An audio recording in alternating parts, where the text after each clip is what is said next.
Hello all, welcome to Excel Academy. Today we are going to continue the same topic, that is properties of system problems. So today we are going to study about two problems that I've already told you. That is log 10 of x modulus of n, and that is a cos of x of t. So now first let us do cos of x of t. So let me write the question now. My question is what? That is cos of x of t. So first, yes, cos of x of t. So this question is a cosine system. Right now we can see that by this question we can say that the system is a cosine system. Okay, so now let us start with the linearity procedure. So what is that my linearity procedure will tell? So linearity procedure is going to tell that, so that is see, it is transformation of a x1 of t plus b x2 of t, which is equal to a transformation of x1 of t plus b transformation of x2 of t, right? You all know that I've told you in the last class and before that also. So it is a transformation of x1 of t plus b transformation of x2 of t, right? So now here you can see that, so what is transformation of ax1 of t plus bx2 of t? When you apply the transformation of ax1 of t and bx2 of t to a system, then what is that going to happen is, as the system is a cosine system, so it is going to give the cosine output itself, right? You're going to get it as, that is cos of ax1 of t plus bx2 of t, that is it will give the cosine of the particular output, that is cos of that particular input. Okay, what is your input? Your input was ax1 of t plus bx2 of t. What is the transformation process? The transformation process is you are just going to give the input to the system, so that will transform and provide the output, right? So when you give that particular ax1 of t plus bx2 of t to the system, so the output that you get would be the cos of that particular input, that is cos of x1 of t plus bx2 of t. Now here, if you consider a transformation of x1 of t plus b transformation of x2 of t, so what is that you are going to get the output? So you are going to get the output as, that is cos of that particular x1 of t and cos of that particular x2 of t signal. That is, you apply x1 of t as an input to the system, so you get it as it's a cos system, you are going to get the output as cos of x1 of t, right? Yes. And now for this x2 of t, so if you apply x2 of t to the system, you are going to get cos of x2 of t, right? So that is what you are going to get. So here you get the output as a cos of x1 of t plus b cos of x2 of t. So this is what is my a transformation of x1 of t plus b transformation of x2 of t. This is what is my transformation of ax1 of t plus bx2 of t, right? So when you compare this two, is this two is equal? No, these two are not equal. So therefore I say that it is my non-linear system, right? This is non-linear system because these two are not equal. So I'll write it as my non-linear system, right? Yes. Now coming on to time invariant. Okay, invariancy concept. Let's come to the time invariant concept. So what is time invariance concept? So time invariance concept is what? That is transformation of, that is x of t minus t naught is equal to y of t minus t naught. That is what, whatever the advance or delay shift that you're going to do in the input, so the same delay and the shift should be present in the output also. See, that is, it is transformation of x of t minus t naught, which is equal to y of t minus t naught. So if you take x of t minus t naught, so what is this you have to do is, your question is now cos of x of t, right? Cos of x of t, and what is you have to do is, for this t inside the bracket, you are going to subtract t naught. That is, I get it as cos of x of t minus t naught. Please to remember this hack. For the time invariance for transformation of x of t minus t naught, what are you supposed to do is, whatever the t that is associated with the bracket, so whatever the t that is present inside the bracket, for that you are going to subtract minus t naught. But for the case of y of t minus t naught, whatever the t which is present not only inside the bracket, which is also present outside the bracket, which is also present outside the cos. There what did we do? We saw tx of t question, right? What happened in tx of t question? In tx of t question, t was not only present inside the bracket but also outside the bracket. So for this t also we substituted t minus t naught, right? So that is why here it is cos of here it becomes equal to, that is cos of x of t minus t naught, right? So these two are equal now. So right, can you see? These two are equal, right? So this is cos of x of t minus t naught. This is also cos of x of t minus t naught, wherein I can judge the result. I can judge that the system is time invariant, right? Yes, the system is time invariant. Now let me take my memoryless system, right? For memoryless system, what you have to do, whatever the value you are going to give it for t, the same value should come as an output, right? That is whatever the value. If you put 0, you are going to get it as 0 itself. If you put 1, you have to get 1 itself. So that is what is, it's depending upon present value. If you get a value lesser than z, if you apply 0 as an, if you apply 2 as an input, for example, and if you get a value that is lesser than 2, it is past, greater than 2 it is future, so you can directly judge what is it, right? So now let's do for this. So my question is cos of x of t, right? My question is cos of x of t. So now we are going to see that here we are going to substitute t is equal to 0. So let me write my y of 0 will be is equal to what? Cos of x of, that is 0. So cos of x of 0, that is equal to what I'll get is, I'll just tell you that. So now here what you're supposed to do is I just checked with the calculator. So don't go with the calculator here, because you need not to do any, what I can say, the any process, okay? Like any solve, you should not solve this question, okay? How, just substitute y of 0 is equal to cos x of 0, y of 1 is equal to cos x of 1, and y of 2 is equal to cos x of 2. Just to do like this, don't go into further solving of this particular. So when you go to further solve this particular this thing, you don't get any results. You get results, some results, like you get it as 1 in the calculator, but don't do that. Just to do only like this, just substitute the values and keep it like this. Don't go and check with the calculator, okay? So therefore by this you can tell that, so it is depending upon the present values itself. So I say that it is memoryless. I repeat once again, for many of the questions you need not to solve, okay? There what did we learn in the last video? We've learned that t by 2 question. For t by 2 question you obviously need to solve, because if you substitute the value of t, if you substitute 1 for t, then you get 1 by 2. 1 by 2 is 0.5, 2 by 2 is 1, 3 by 2 is 1.5, 4 by 2 is 2, 5 by 2 is 2.5. Like that it goes on, right?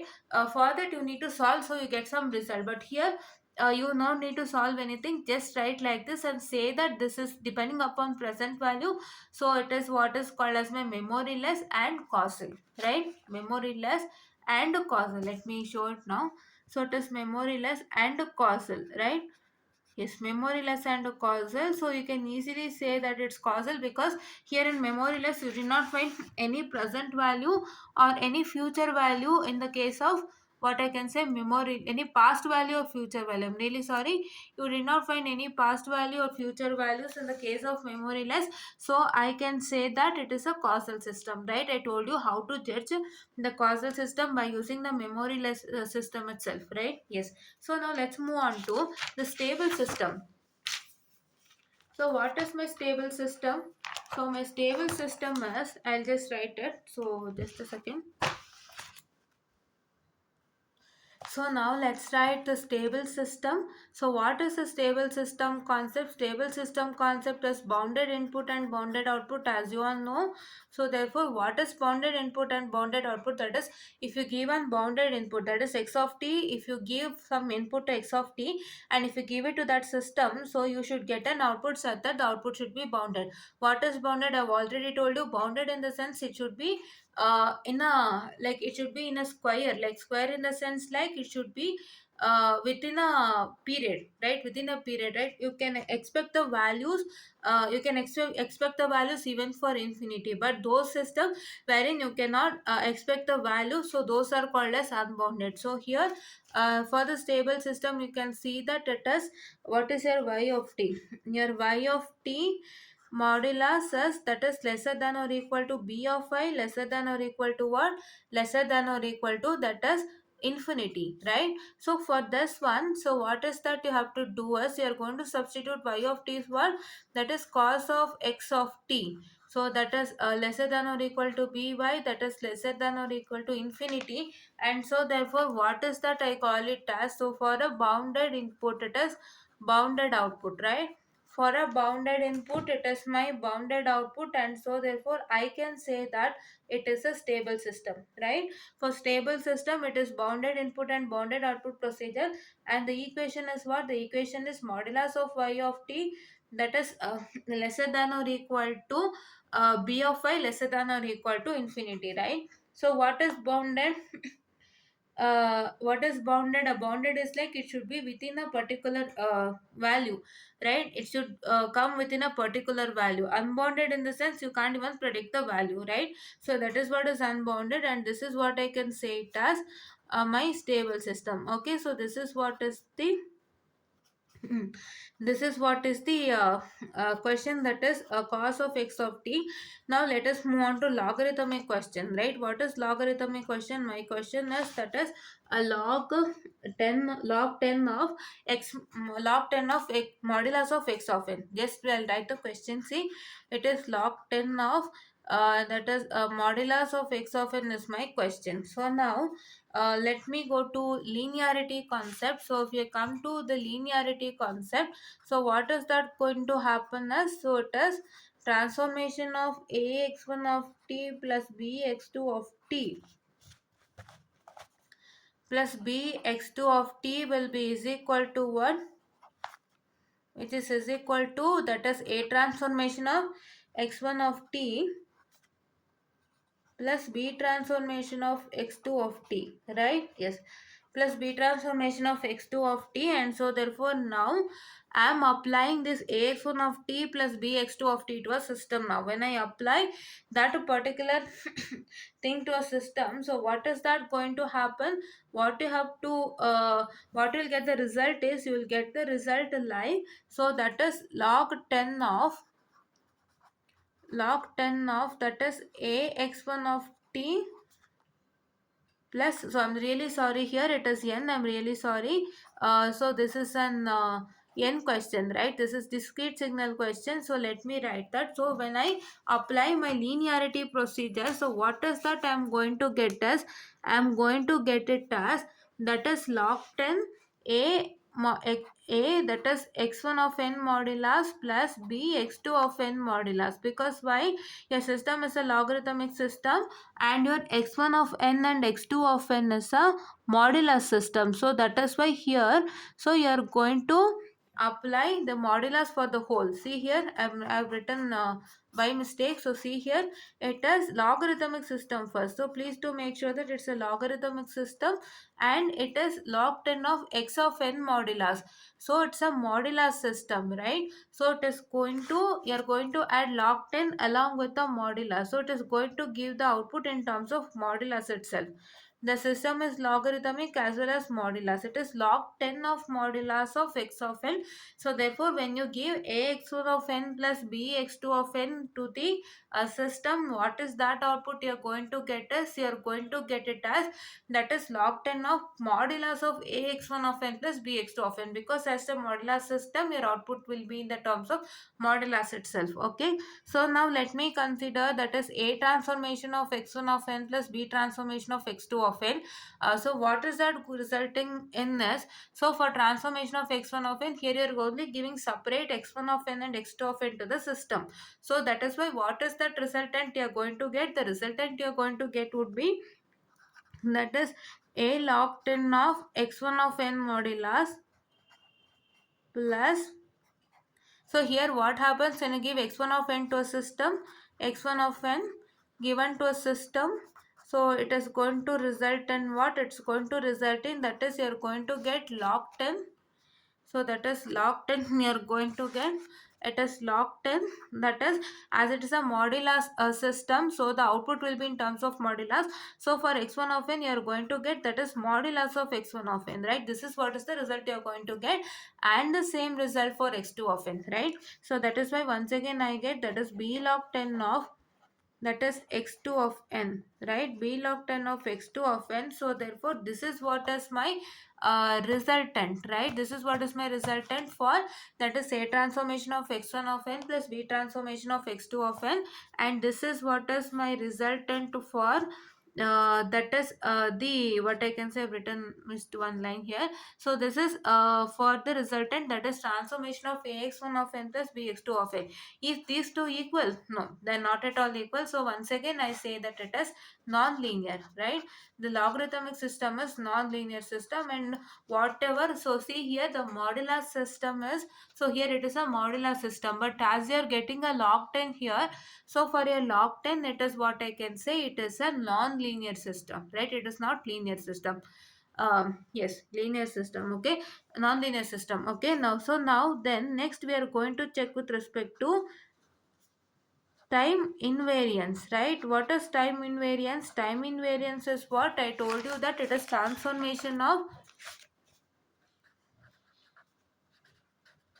x of t minus t naught which is equal to y of t minus t naught. So what is this? This is like whatever the advance or delay shift that you give it to the input, the same amount of shift should be present in the output. This is what is the logic. So let me write for x of t minus t naught. My question is, that is, log 10 of modulus of x of t. So as I have t inside the bracket, for that t I am going to write what? I am going to write, that is, mod x of t minus t naught, that is, for that t inside the bracket you are going to subtract with minus t naught, that is, this is what I have done.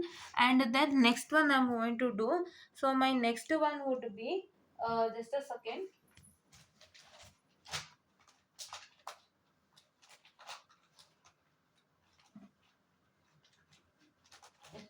So for my next one, so that is what my next one would be, that is, y of t minus t naught for x of t minus t naught, that is, transformation of x of t minus t naught. What you did was, that is, the whatever the t that was present inside the bracket, for that you subtracted minus t naught. But here for y of t minus t naught, what you have to do, whatever the t is present, whether inside the bracket or outside the bracket, so for that also you're going to substitute with t minus t naught. Okay, I've already told you the example of tx of t, so I guess you got to know how does that work there. And here see, let me write, that as resultant would be log 10 of the modulus of x of t minus t naught. So see, you can see that both are same, right? Both are same, so both are same, so therefore I say that it is my time invariant system, isn't it? Yes, it's my time invariant system. So now let us move on to my memoryless system. So it is memoryless system. So for memoryless system, what is that you are going to do is, you are going to take, that is, log 10 of modulus of x of t. So that is what you found. I'm sorry, that is what is the question, right? So now for that you are going to substitute, that is, value. So you're going to substitute 0, that is, log 10 of so that is modulus of x of 0, right? X of 0. I'm really sorry guys, it is n, sorry guys, it is n. So I was always with the continuous time signal, so it is n, so it is n minus n naught here, right? It is n minus n naught here, also it is n minus n naught, right? And here yes, here also it is, what I can say, here also it is my n minus n naught. Please do make a change, it is n minus n naught, that is for discrete time signal. It is, that is, transformation of x of n minus n naught, which is equal to, that is, y of n minus n naught. So here it is n minus n naught. I'm really sorry for that, I'll just really show to you again. So see here, So see here, this is what I can say. This is transformation of x of n minus n naught, which is equal to y of n minus n naught. And here the question is locked in of that is modulus of x of n. The question is modulus of x of n, and so therefore for that x of n you are going to write, you have to subtract with minus n naught, and for y of n minus n naught you need to substitute. For the value of n you are going to substitute with, that is n minus n naught. Actually I was still with the continuous time signal only, so I just thought it was the same. I'm sorry, but no worries. So you can at least you got to learn how to do it with continuous time also, if he has given t there, right?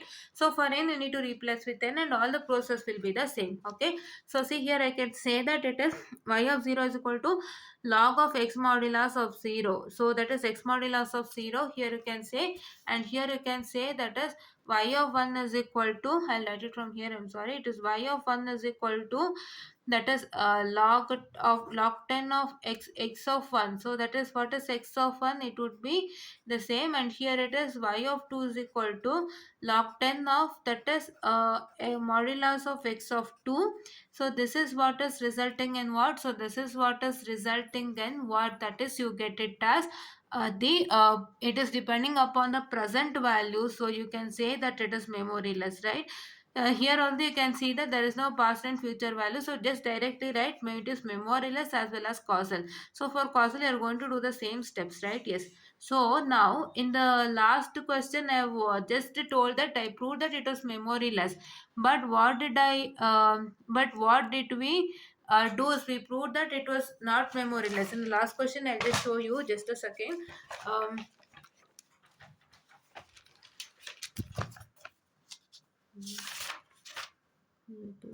yes, yes. So in the last question, we just proved that it was not memoryless. But for causal also, what you have to do is, for the safer side, please do make sure that you substitute the negative values also. Please do substitute some positive values, that is at least 4 positive values and 4 negative values, so that when you substitute 4 positive values and 2 negative values, when you substitute, you get to know the resultant, and for that resultant you can directly judge whether it is a memoryless or causal. Because see, sometimes uh, here uh, here what happened was, here in the question what happened was, so this was what was the value, this is 1, but it's depending upon the past value. So when it is depending upon the past value, I can say that it is causal, right? I can say that it is causal, but what is that happened as but what is the that is condition for a causal, a condition for the causal is that it should not depend upon future value, but here it was not depending upon the future value. But what, when we saw the textbook, so it has been given that non-causal, that is he had proved by using the that is the negative values, that it's depending upon future value. So therefore what you have to do, use both the negative as well as positive values, substitute both negative and positive values, and please do make sure that whether it is depending upon past present or future value. Because see here only you can see I applied I applied negative values, and I got to know that it is depending upon the future values, right? So that is why sometimes in negative values also you get some results. So here in negative value only I got to know that it's depending upon future value. So therefore please do substitute negative values and get the result without fail, so that there also you might get some result. That is why I'm telling you, don't miss any negative values over there. Do substitute at least 4 positive values starting from 0 to 3, and 2 negative values, that is minus 1 to you can say that is minus 1 to 4. You can substitute, or you can substitute till minus 3 also, no issues. If you get past value also, no issues, but just substitute and check whether the same you are getting there also, right? Yes. So now here it is n, right? Here it is n. Please do make sure, once again I'm telling you, here it is n. Okay, here also if I've told you anywhere that is t, here also it is n, right? Here also it is n. So what is this, in the place of t you're going to substitute n, and you're going to do in the terms of n itself. So all the process are same, but you're going to in the place of t you're going to write it as n and do all the procedures, right? Now let's come to the stable system, right? For the stable system, so what I can say, my stable system, for the stable system I can tell that so that is what I can tell that uh, the y of t modulus which is lesser than or equal to I'm really sorry. Which is lesser than or equal to, that is b of y lesser than or equal to infinity. So what is my y of t? Y of n, I'm really sorry guys, y of n, once again, y of n, that is log 10 of, that is x of n, log 10 of x of n modulus. So that is x of n modulus, which is lesser than or equal to by, which is lesser than or equal to infinity. So for this you can see that it is stable, because for the bounded input there is a bounded output, and I can say that it is stable. Okay, so once again I'm telling you, wherever I have told t it is n, I'm really sorry for that, because I was still in the continuous system question only. Like I thought that it was continuous, but it's okay, fine, no issues, because when you can even learn on how does it work for continuous systems also, right? It is also not an issue. You got to learn another new problem in the continuous time signal, right? Okay, so it's not a big deal. So nothing changed there, only t got changed to n, that's all. Everything was the same, so no worries. Once again I'm telling you, don't get confused. T and n doesn't, that is not a matter. So whatever, if the question is in the continuous signal, so if you have solved that question and if you get the same question in discrete, it is the same. But what you have to do is you have to substitute n instead of t, and you are going to work it on n itself, right? That is what is the matter that takes place. And this is what is for today's lecture. And yes, I have told you already in the last session two problematic questions. And for the signal questions, please do make sure that you first write the definition of that particular signal, then you write the expression of that particular signal, and then you are going to write the signal. Then you're going to write the signal. If there is any types of signals there, in the case of exponential signal, I told you, that is decaying exponential signal as well as growing exponential signal. So for that you are going to make sure that you are going to explain what is that exponentially signal, that is decaying exponential signal, as well as the uh, growing exponential signal, and you are going to draw those signals. So with the waveforms is, what is the waveform? Waveforms is nothing. Waveform is only the general representation of the signals, right? How the signal is represented in a general form, that is what you are going to do. According to the expression only, you are going to write the general structure of that particular signal. So that is what you are going to write. Okay, so ask it for some 5 marks. Did you see that? Yes. So theory concepts also plays a major role over here. Okay, theory concepts also plays a major role over here. So please do study the theory concepts. Which you have to study? You have to study theory concept with respect to properties of system. The second one is you are going to study with respect to time shifting, time scaling, amplitude shift scaling, amplitude addition, multiplication, differentiation and integration, and reflection process, that is with respect to time. And you're also going to study about the precedence rule that I told you I would be sharing in my insta handle. My insta handle, once again I'm telling you, it's ENC36. Please do type E and C36 in the what I can say in the Instagram, search for it and you get that, and there you can see through all the updates that I give you. Okay, so and thank you so much for this. Thank you so much. And tomorrow we are going to solve with another two questions. Okay, other two questions we are going to solve. We are only taking the examination problems right now, and all others it is the same. You can solve. If I find any different kind of question, I'll be doing it without fail, no issues. For now, let's finish the examination questions. And please do like, share and subscribe, and please don't forget to press the bell icon, because bell icon, it's like you are going to get updates on whatever the videos that we are releasing every day, so that it will be helpful for you a lot. You need not to go and check with my channel and see what videos I have updated, right? So you can press the bell icon for all notifications, so that you get to know all notification with respect to my channel. Thank you so much once again.